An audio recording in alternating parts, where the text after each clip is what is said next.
Assalamualaikum warahmatullahi wabarakatuh.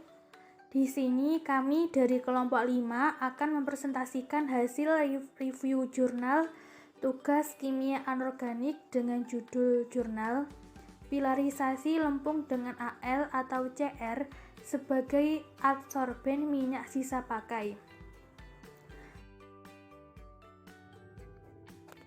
Latar belakang.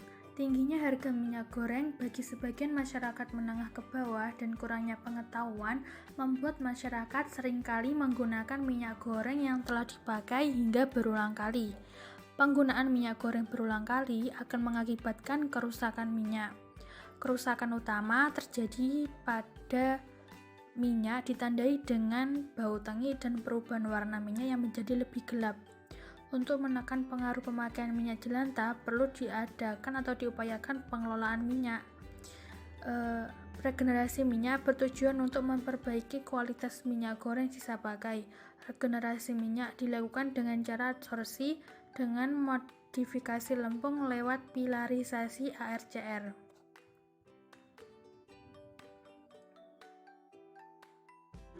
Selanjutnya yaitu metode penelitian. Yang pertama, preparasi lempung alam. Lempung yang didapatkan dari bayat boyolali dibersihkan dengan air. Kemudian dilakukan proses fraksinasi untuk memisahkan fraksi ringan dan fraksi berat. Proses fraksinasi dilakukan dengan cara mencampurkan lempung yang telah bersih dengan aquades. Fraksi ringan yang didapat kemudian dipisahkan dan dikeringkan pada suhu 110 derajat Celcius selama 2 jam. Selanjutnya, fraksi ringan digerus dan kemudian diayak dengan ayakan 170 mes. Perlakuan yang sama terhadap fraksi berat. Selanjutnya yang kedua, aktivasi lempung. Fraksi ringan dan fraksi berat lolos ayakan 170 mes masing-masing sebanyak 100 gram diaktifasi dengan menggunakan larutan HCl 2 molar diaduk menggunakan pengaduk magnetik selama 10 menit, kemudian didiamkan selama 24 jam. Sampel disaring menggunakan kertas saring Whatman. Selanjutnya, kemudian dicuci dengan aquades hingga mencapai pH aquades. Selanjutnya, sampel dikeringkan pada suhu 110 derajat Celcius selama 2 jam. Setelah didapatkan lempung yang telah kering, kemudian dilakukan penggerusan dan pengayakan dengan ayakan 170 mes dan dikarakterisasi dengan XRD. Yang ketiga yaitu pemilaran lempung. Sebanyak 50 gram masing-masing fraksi ringan dan fraksi berat yang telah diaktifasi kemudian dicampurkan dengan 500 ml aquades diaduk menggunakan magnetic stirrer selama 24 jam pada temperatur kamar. Pembuatan larutan pemilar CrCl3 6H2O dan AlCl3 6H2O yang digunakan adalah konsentrasi 0,1 mol per liter dan larutan NaOH 0,2 mol per liter. Penambahan NaOH ke dalam larutan CrCl3 6H2O dan AlCl3 6H2O dilakukan secara perlahan. Selanjutnya, agen pemilar ditambahkan ke dalam suspensi lempung dengan perbandingan agen pilar Al 25% dan Cr 75%. Diaduk menggunakan magnetic stirrer selama 24 jam. Agen pemilar ditambahkan ke dalam suspensi lempung fraksi ringan dan fraksi berat dan diaduk menggunakan magnetic stirrer selama 24 jam pada temperatur kamar. Hasil dari interkalasi disaring, dicuci dengan aquades dan dikeringkan dalam oven pada temperatur 110 derajat Celcius selama 2 jam. Kemudian dilakukan variasi kalsinasi pada temperatur 300 derajat Celcius, 350 derajat Celcius, 400 derajat Celcius dengan laju kenaikan temperatur 5 derajat Celcius per menit. Selanjutnya, hasil lempung terpilar Al atau Cr dikarakterisasi dengan XRD. Tahap keempat yaitu adsorpsi minyak sisa pakai. Adsorpsi minyak sisa pakai dibuat dengan perbandingan adsorben.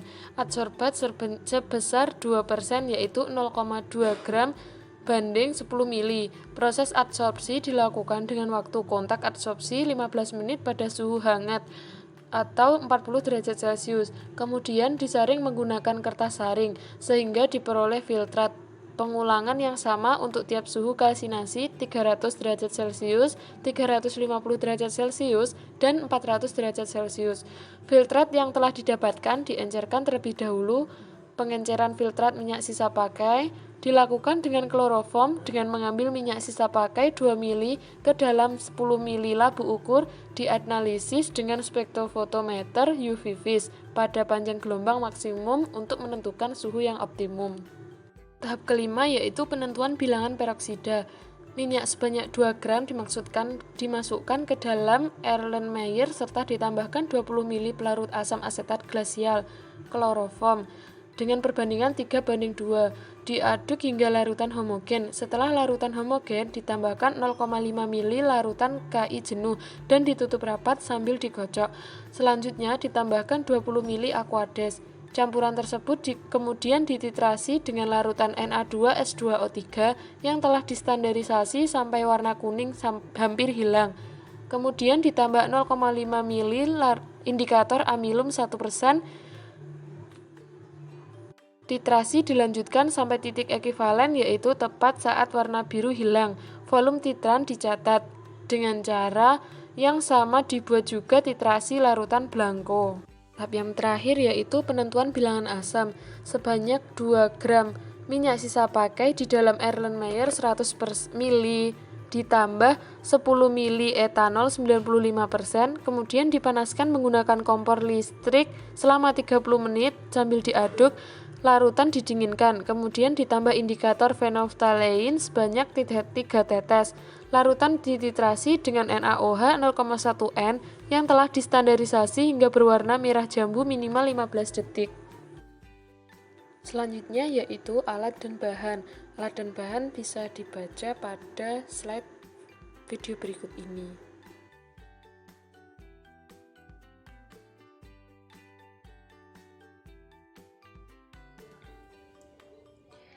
Selanjutnya adalah hasil dan pembahasan.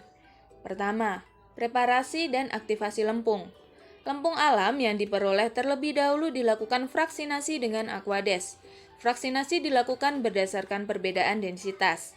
Proses aktivasi lempung pada penelitian ini dengan cara aktivasi kimia, yaitu menambahkan HCl ke dalam lempung yang bertujuan untuk menghilangkan senyawa pengotor yang dapat larut dalam HCl. Selain itu, peran aktivasi adalah untuk menyeragamkan kation agar diperoleh lempung yang homoionik. Kedua, pemilaran lempung. Tahap pembuatan agen pemilar yaitu tahap pembuatan polioxokation Al atau Cr sebagai agen pemilar ke dalam ruang antar lapis lempung. Agen pemilar lempung merupakan campuran larutan NaOH dengan larutan senyawa kompleks AlCl3 6H2O dan larutan CrCl3 6H2O dengan perbandingan agen pilar Al 25% dan Cr 75% dan perbandingan mol OH banding Al atau OH banding Cr adalah 2 mol. Hal ini bertujuan untuk mengontrol pH larutan campuran. Ketiga, karakterisasi basal spacing lempung. Hasil pilarisasi dianalisis menggunakan XRD yang diamati dengan adanya pergeseran puncak pada bidang D001 atau basal spacing.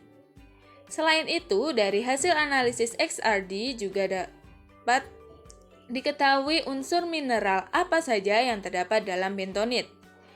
Hasil difaktogram lempung terpilar fraksi berat menunjukkan adanya puncak 2 θ sama dengan 5,76 derajat pada Lb yang merupakan ciri mineral montmorillonite.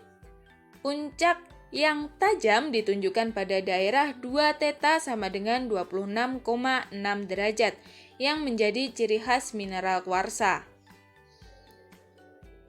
Hasil difaktogram lempung terpilar fraksi ringan, terlihat perbedaan dari fraksi ringan teraktivasi dengan fraksi ringan terpilar di daerah 2 θ kurang dari 10 derajat.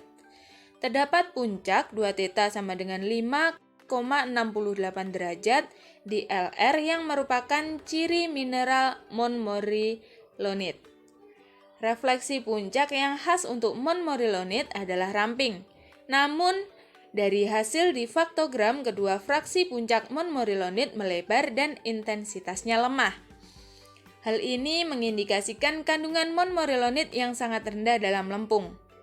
Dari proses fraksinasi yang telah dilakukan, dapat disimpulkan bahwa belum menghasilkan lempung monomerilonit yang sempurna.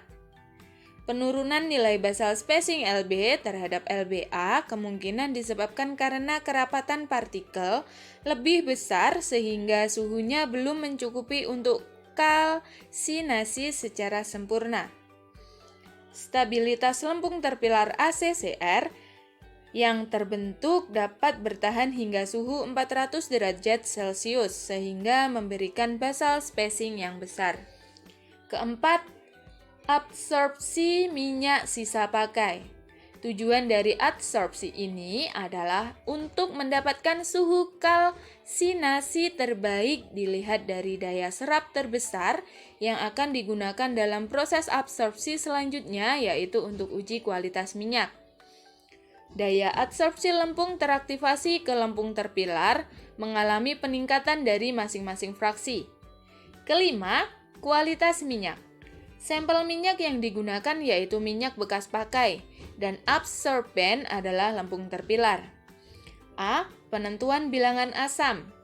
Penentuannya dibandingkan dengan standar mutu minyak goreng SNI. Setelah dilakukan proses absorpsi, terlihat bahwa bilangan asam mengalami penurunan seiring bertambahnya waktu kontak absorpsi. B. Penentuan bilangan peroksida. Bilangan peroksida mengalami penurunan seiring bertambahnya waktu kontak absorpsi. Yang selanjutnya yaitu kesimpulan. Dari penelitian yang telah dilakukan, telah diperoleh lempung terpilar aluminium kromium. Pemilaran lempung dapat meningkatkan basal spacing. Basal spacing terbesar dicapai pada suhu kalsinasi 400 derajat Celcius, yaitu fraksi ringan 18,84 Armstrong dan fraksi berat 16,53 Armstrong. Kemampuan lempung terpilar aluminium atau kromium untuk absorpsi minyak sisa pakai memiliki daya serap besar pada suhu kalsinasi 400 derajat Celcius, yaitu pada fraksi berat 9,16% dan fraksi ringan 6,28%. Adsorben untuk waktu adsorpsi yang sama, yaitu fraksi ringan, mempunyai kemampuan menurunkan bilangan asam dan bilangan peroksida lebih besar dibanding fraksi berat. Semakin lama waktu kontak adsorpsi, bilangan asam dan bilangan peroksida semakin menurun. Minyak sisa pakai mencapai batas aman bilangan asam pada waktu adsorpsi 10 menit untuk masing-masing fraksi, sedangkan bilangan peroksida pada waktu adsorpsi 40 menit untuk fraksi ringan dan 50 menit untuk fraksi berat. Demikian review jurnal yang dapat kami sampaikan, kurang lebihnya mohon maaf. Wassalamualaikum warahmatullahi wabarakatuh.